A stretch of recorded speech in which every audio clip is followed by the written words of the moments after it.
मैं SP Bhardwaj classes Prayagraj YouTube channel में आपका हार्दिक स्वागत एवं अभिनंदन करता हूं।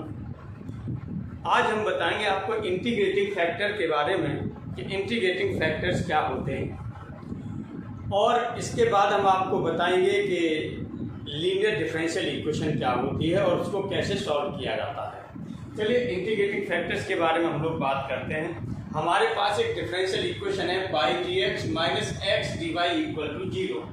एक हमारे पास डिफरेंशियल इक्वेशन है, डिफरेंशियल इक्वेशन ये है y dx minus X D Y equal to 0। ये डिफरेंशियल इक्वेशन हमने ले ली। अब इस डिफरेंशियल इक्वेशन में हम देखते हैं कि ये एग्जैक्ट है या नॉन एग्जैक्ट है। एग्जैक्ट डिफरेंशियल इक्वेशन में हमने क्या बताया था? हमने कहा था differential equation whose obtained by the direct differentiation of its solution without involving any subsequent as elimination, multiplication, subtraction, addition is known as exact differential equation। ये हमने आपको बताया था। यदि ऐसा नहीं है तो वो डिफरेंशियल इक्वेशन होती है आपकी non exact. Exact differential equation के लिए आपके लिए एक कंडीशन निकल के आई थी, del M upon del Y equal to del N upon del x. ये निकल के आया था। यहाँ पर देखिएगा एम आपका क्या था, एम यहाँ पर आपका क्या था, ये M D x plus N D Y equal to 0 होता था। तो एम की वैल्यू है यहाँ पर वाई और एन की वैल्यू है आपके पास माइनस एक्स।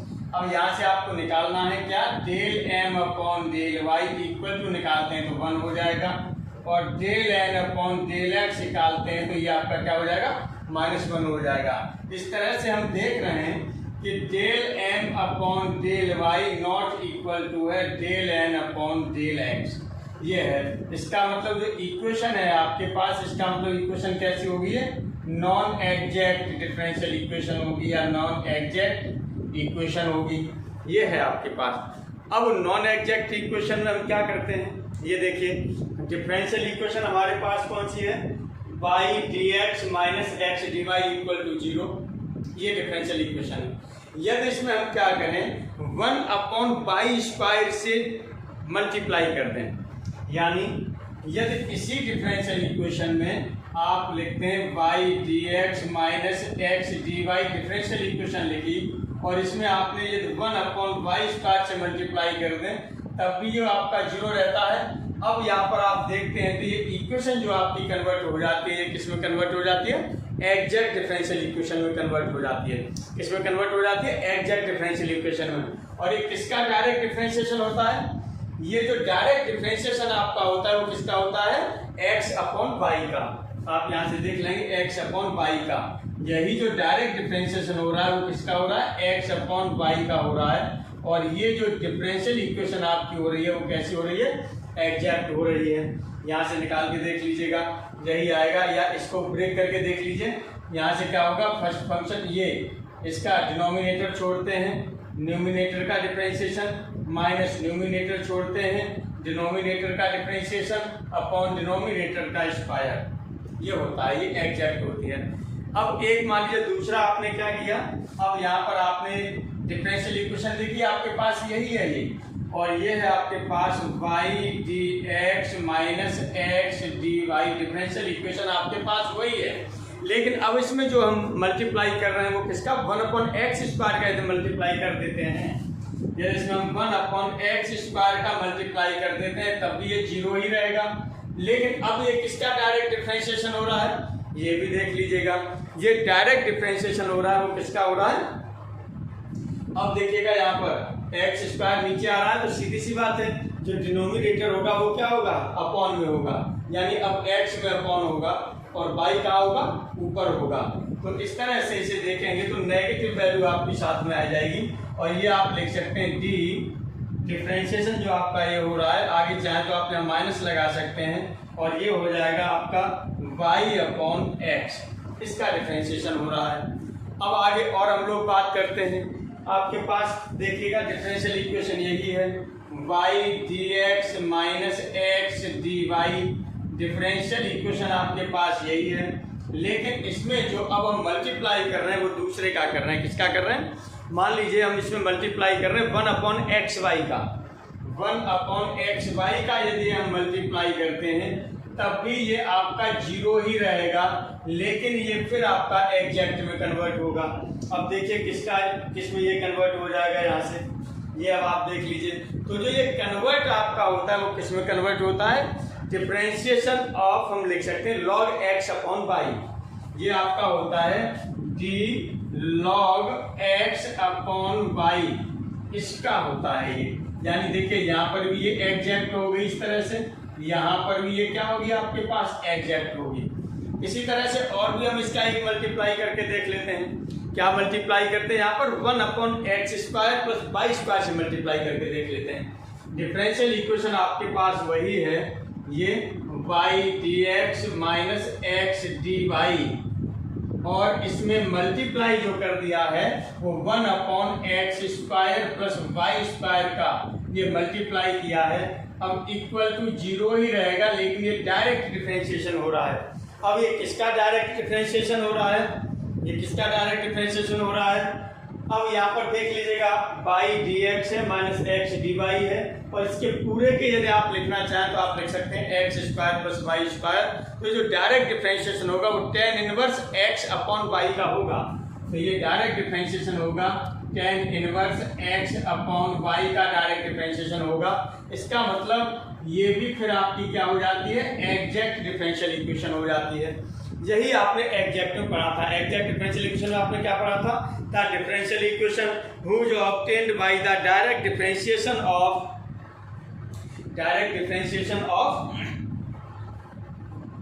इट्स सॉल्यूशन, यानी इसके सॉल्यूशन के डायरेक्ट डिफरेंशिएशन से आपको ये मिलेगी। चलिए अब हम लोग यहाँ पर बात करते हैं। यहाँ पर पहले ये कैसी थी, y dx - x dy, यहाँ पर आपने देखा ये नॉन एग्जैक्ट डिफरेंशियल इक्वेशन थी, नॉन एग्जैक्ट निकल के आ रही थी। लेकिन इसमें आप जब किसी फंक्शन का मल्टीप्लाई करने लगे, यानी 1/y² का मल्टीप्लाई कर दिया तब ये एग्जैक्ट हो गई, या 1/x² का मल्टीप्लाई कर दिया तब भी ये एग्जैक्ट में कन्वर्ट हो गई, या 1/xy का मल्टीप्लाई कर दिया फिर भी ये एग्जैक्ट में कन्वर्ट हो गई, या 1/x² + y² का मल्टीप्लाई कर दिया फिर भी ये डिफरेंशियल इक्वेशन आपकी एग्जैक्ट में कन्वर्ट हो गई। तो जो ये मल्टीप्लाई किए जा रहे हैं जिन फंक्शंस के, यही कहलाते हैं आपके इंटीग्रेटिंग फैक्टर। यही क्या कहलाते हैं, इंटीग्रेटिंग फैक्टर्स कहलाते हैं आपके। तब इंटीग्रेटिंग फैक्टर से आपका इसका मतलब यहाँ से क्या निकल रहा है, इंटीग्रेटिंग फैक्टर आपका क्या है, एक तो यहाँ से क्लियर हो गया कि कोई फंक्शन ऑफ एक्स वाई होगा, कोई फंक्शन ऑफ आपका क्या है एक्स वाई है, जो क्या कर रहा है, नॉन एग्जैक्ट इक्वेशन को एग्जैक्ट में कन्वर्ट कर दे रहा है। यानी ये नॉन एग्जैक्ट इक्वेशन थी, इसमें 1/x² + y² का हमने क्या कर दिया, मल्टीप्लाई कर दिया, और एक इसमें कन्वर्ट कर दी, इसने एग्जैक्ट इक्वेशन में कन्वर्ट कर दी। तो इसका मतलब यहाँ से सीधा सीधा सा आपका निकलता है कि कोई भी हमने एक फंक्शन ले लिया, ये फंक्शन है आपके पास x, y, और इसका मल्टीप्लाई किया है आपने नॉन एग्जैक्ट इक्वेशन में, और आपको मिलने लगी एग्जैक्ट इक्वेशन, और आपको मिलने लगी एग्जैक्ट इक्वेशन।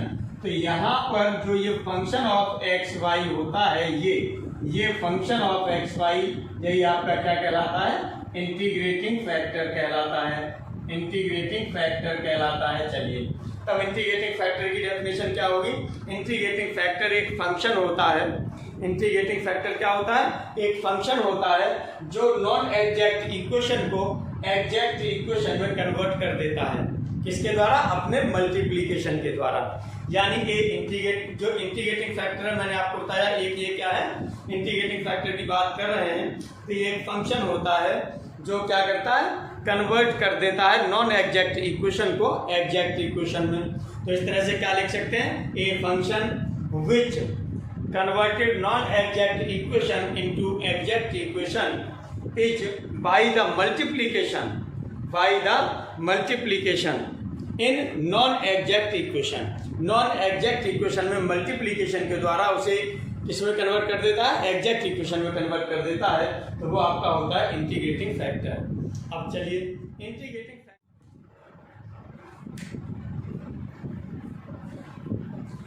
अब हमने क्या लिया, एक नॉन एग्जैक्ट इक्वेशन ले ली, m dx + m dy = 0, जो नॉन एग्जैक्ट इक्वेशन है, और यहाँ पर आपके m और n क्या है, functions of X and Y हैं। अब इसमें हम क्या करते हैं, एक हमने लेट एक फंक्शन मान लिया जो एफ ले लिया, जो एक्स वाई का फंक्शन है। तो यहाँ पर हमने क्या ले लिया, लेट, ये हमने मान लिया कि जो इंटीग्रेटिंग फैक्टर है आपका वो आपने क्या मान लिया, एफ मान लिया, और ये किसका फंक्शन है, एक्स और वाई का फंक्शन है। ये इंटीग्रेटिंग फैक्टर आपने मान लिया। अब यदि इस इंटीग्रेटिंग फैक्टर का यदि हम इस डिफरेंशियल इक्वेशन में मल्टीप्लाई करेंगे तो हमें कौन सी इक्वेशन मिलने लगेगी, एग्जैक्ट इक्वेशन मिलने लगेगी। तो चलिए एफ का इसमें मल्टीप्लाई कर देते हैं, तो ये हो जाता है आपका F M D x plus F N D Y equal to 0 हो जाएगा। अब ये जो इक्वेशन आपको मिलेगी वो कौन सी मिलेगी, एग्जैक्ट इक्वेशन मिलेगी। ये एग्जैक्ट इक्वेशन हो गई। अब एग्जैक्ट इक्वेशन का मतलब क्या होगा, यहाँ पर एग्जैक्ट इक्वेशन का मतलब ये है कि अब यहाँ पर जो ये है इसे यदि हम y के रेस्पेक्ट में डिफरेंशिएट करते हैं और इसे x के रेस्पेक्ट में डिफरेंशिएट करते हैं तो दोनों की वैल्यू कैसी आनी चाहिए, इक्वल आनी चाहिए। तब इस केस में आपका ये क्या होगा, f इंटीग्रेटिंग फैक्टर होगा। चलिए अब यहाँ पर हमें करना क्या है, हम यहाँ पर लीनियर इक्वेशन की बात करेंगे। लीनियर इक्वेशन आपकी क्या होती है, देखिए लीनियर इक्वेशन यानी linear differential equation. Linear differential equation में हमने आपको बताया था कि कोई डिफरेंशियल इक्वेशन होगी जिसकी ईच टर्म फर्स्ट डिग्री में होगी। अब यहाँ पर चूंकि लीनियर इक्वेशन हम किसमें पढ़ रहे हैं, first order and first degree में पढ़ रहे हैं, तो इसका मतलब यहाँ पर हम ऑर्डर भी फर्स्ट लेंगे और डिग्री भी फर्स्ट लेंगे। तो लीनियर इक्वेशन किस फॉर्म में मिलेगी आपको, तो चलिए यहाँ पर हम लोग फॉर्म की बात कर लेते हैं। ये फॉर्म आपकी होगी dy upon dx plus P Y equal to हो जाएगा q। यहाँ पर जो आपके हैं where p and q are functions of x, functions of x, जहां पर p और q दोनों आपके फंक्शंस ऑफ x होते हैं। अब इसे सॉल्व करना है, हमें सॉल्व करने के लिए हम क्या कर सकते हैं, q को हम इधर ट्रांसफर कर लें या py को इधर ट्रांसफर कर दें। चलिए py को इधर ट्रांसफर कर देते हैं, तो ये आपका हो जाएगा dy upon dx equal to q minus py हो जाएगा। यदि हम dx को इधर ट्रांसफर कर दें तो ये हमारा क्या हो जाएगा, यहाँ से दिस इंप्लाइज आप ये भी लिख सकते हैं dy इक्वल टू ये हो जाएगा आपके पास q माइनस py हो गया और ये हो जाएगा आपके पास dx हो जाएगा। अब यहाँ से हम क्या करें, इसको इधर ट्रांसफर कर लें, इधर सारे से ट्रांसफर कर लिया जाए तो आपका क्या हो जाएगा, ये आप लिख सकते हैं यहाँ से, या dy को इधर ट्रांसफर कर लीजिए तो ये हो जाएगा आपका q माइनस py dx हो गया और ये हो जाएगा आपका माइनस dy इक्वल टू 0। ये आपके पास डिफरेंशियल इक्वेशन हो गई। यहाँ से ये किसकी वैल्यू होगी, ध्यान दीजिएगा, ये देखेंगे m dx plus m dy, इसके फॉर्म में आने लगी equation m dx plus m dy, m की जगह पर क्या है यहाँ पर -1 है। तो चलिए यहाँ से अब आप क्या करेंगे, यहाँ से m की वैल्यू और n की वैल्यू आप अलग अलग कर दीजिए। तो यहाँ पर अब आपका क्या होगा, चलिए हम लोग ले लेते हैं यहाँ पर कैपिटल N इक्वल टू आपका क्या निकल के आएगा, ये हो जाएगा q माइनस पी वाई हो गया और कैपिटल N की वैल्यू जो हो जाएगी ये -1 होगी। यदि यहाँ से हम क्या निकालते हैं, del m upon del y निकालते हैं तो del m upon del y equal to हो जाएगा -p और del n upon del x equal to जो होगा आपके पास वो क्या होगा, 0 होगा, ये 0 होगा। इस तरह से देखेंगे क्या, del m upon del y, del m upon del y not equal to del n upon del x। इसका मतलब जो ये डिफरेंशियल इक्वेशन है आपके पास, ये जो डिफरेंशियल इक्वेशन है ये कैसी है, नॉन एग्जैक्ट है। इसका मतलब हेंस जो इक्वेशन कैसी होगी, इक्वेशन इज नॉन एग्जैक्ट। ये चलिए नॉन एग्जैक्ट हो गई इक्वेशन आपकी, एग्जैक्ट नहीं है।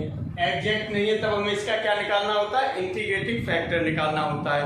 अब इस फॉर्म का जो इंटीग्रेटिंग फैक्टर दिया जाता है, अभी हमने इंटीग्रेटिंग फैक्टर आपको बताया था, वेरियस टाइप्स के इंटीग्रेटिंग फैक्टर्स आपके निकाले जाते हैं। जब इंटीग्रेटिंग फैक्टर्स को हम डिटेल में पढ़ाएंगे तो आपको बताएंगे। नेक्स्ट जो क्लासेज होंगी वो इंटीग्रेटिंग फैक्टर के बारे में ही बात करेंगे ऊपर। तो चलिए फिलहाल में अभी हम लोग जो बात कर रहे हैं वो लीनियर डिफरेंशियल इक्वेशन के सॉल्यूशन के बारे में बात कर रहे हैं। तो यहाँ पर अब आप देखिएगा, यदि यहाँ से हम क्या निकालते हैं, ये फंक्शन ऑफ पी, इन दोनों का हम क्या निकालते हैं, डिफरेंस निकालते हैं। डिफरेंस निकालते हैं तो केवल p बचेगा, और p आपका क्या है, फंक्शन ऑफ x है। p and Q are function of x ये आपका लिखा है। तो अकेला जब फंक्शन ऑफ x होगा तो इस फंक्शन ऑफ x के लिए हम क्या करते हैं, 1/n del m upon del y ये निकालते हैं। 1/n del m upon del y minus del n upon del x ये है जो किसके बराबर होना चाहिए, इक्वल टू देखिएगा यहाँ से हम ये निकालेंगे del m upon del y minus del n upon del x, तो माइनस p होगा, माइनस p को इससे डिवाइड करेंगे तो ये p होगा जो फंक्शन ऑफ x है।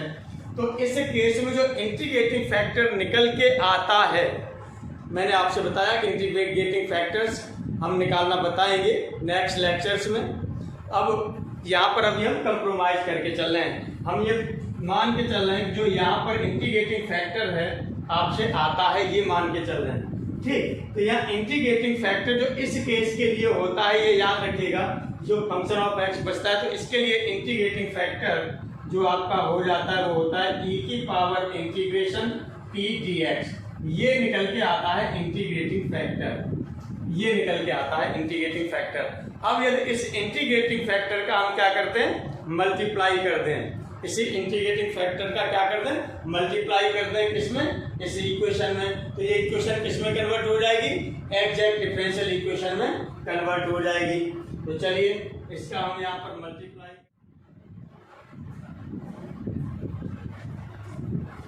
Then exact equation is integrating factor का मल्टीप्लाई कर दिया आपने नॉन एग्जैक्ट में, तो integrating factor into Q minus D Y D x minus integrating factor dy equal to 0 मिला।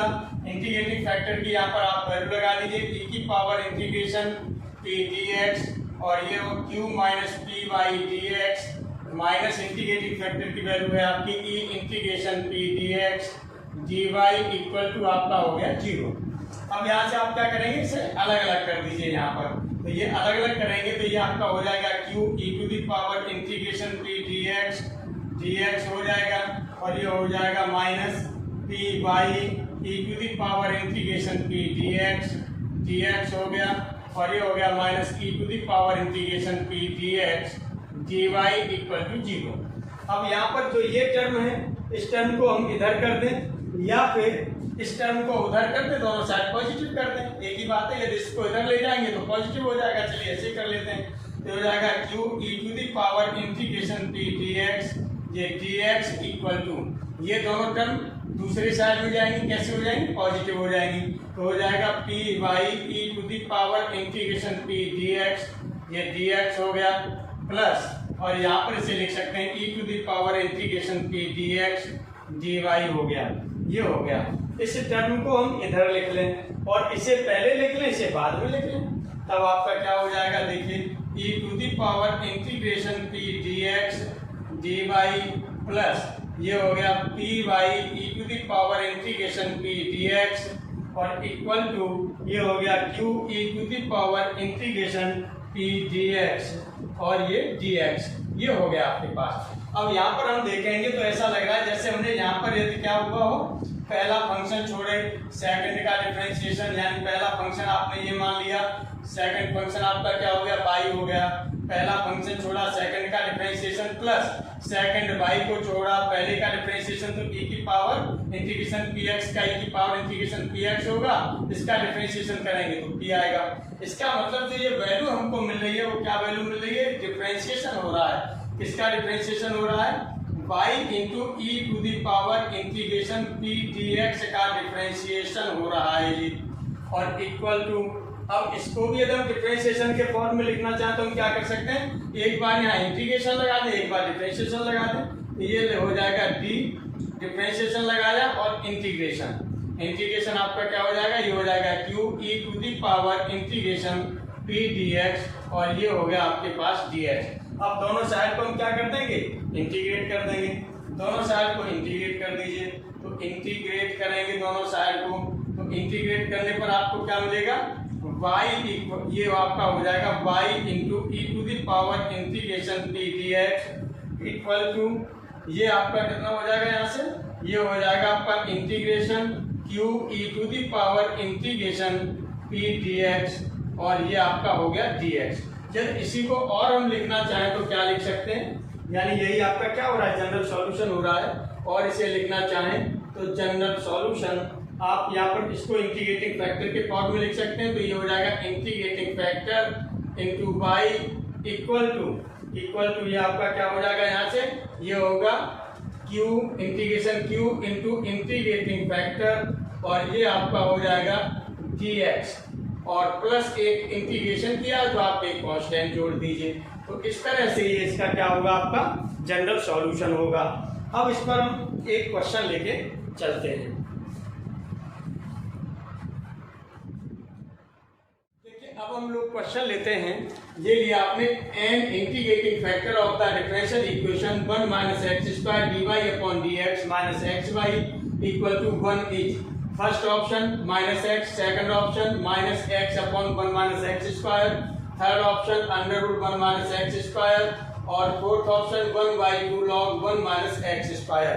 अब इसके सॉल्यूशन की हम लोग बात करते हैं। तो ये डिफरेंशियल इक्वेशन आपने लिख दी, इसमें हमें क्या करना है, जब इसमें हम 1 माइनस एक्स स्क्वायर का पूरी इक्वेशन में डिवाइड कर दें तो ये इक्वेशन हमें कैसी मिलेगी, d y upon d x minus x upon 1 minus x square से y equal to 1 upon 1 minus x square ऐसे लिखा जा सकता है। इसे आप चाहें तो इसे क्या लिख सकते हैं, p के फॉर्म में लिख सकते हैं, या और इसे लिख सकते हैं d y upon d x plus, और ये लिख सकते हैं minus x upon 1 minus x square y equal to 1 upon 1 minus x square भी लिखा जा सकता है। अब यहाँ से देखेंगे ये y का कोएफिशिएंट है, यही p की वैल्यू है, तो p जो आपको मिल रहा है minus x upon 1 minus x square मिल रहा है, और q इक्वल टू आपको 1 अपॉन 1 माइनस एक्स स्क्वायर मिल रहा है। वहां पर भी आपने देखा था लीनियर इक्वेशन में ये फंक्शन ऑफ x होना चाहिए p, और q भी फंक्शन ऑफ x होना चाहिए। इसका मतलब ये लीनियर इक्वेशन आपकी हो रही है। अब लीनियर इक्वेशन है तो इसके लिए आपने इंटीग्रेटिंग फैक्टर निकाला था।